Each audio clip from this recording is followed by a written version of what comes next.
Hi hello नमस्कार, कसे आहात सगळेजण. तर आजच्या दिवसाची प्रोडक्टिव्ह सुरुवात झाली होती. सकाळी नेहमीप्रमाणे दिवस सुरू झाला. खरं तर उशिरा उठायचं असं ठरवलं होतं, पण रविवार असूनसुद्धा सकाळी लवकर जाग आली.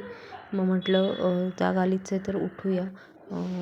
बाल्कनी झाडं बघितली आणि त्यानंतर चप्पलचं स्टँड सगळं क्लीन करून घेतलं. चप्पल जागेवर ठेवून घेतल्या.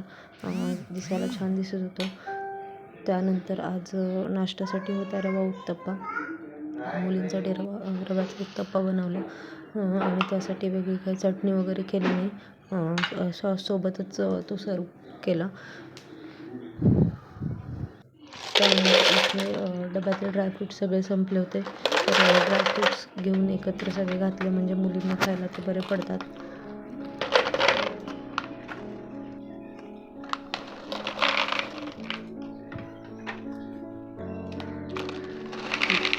त्यानंतर आज करायचा होता fridge clean. So fridge clean करून घेतला आणि त्यातच एवढा वेळ गेला की जमायला झालेले होते. आणि हे बघा फ्रीजची अवस्था अशी काय झाली ती. आज फ्रीज क्लीन केल्याशिवाय ऑप्शन नव्हता, त्यामुळे कंटाळा आलेला असतानासुद्धा फ्रीज क्लीन केलंच. त्यानंतर आल्या होत्या मावशी, त्यांनी भांडी घासली आणि घर झाडून पुसून घेतलं. आणि आजचा साधा सोपा मेनू होता भात आणि लोणचं.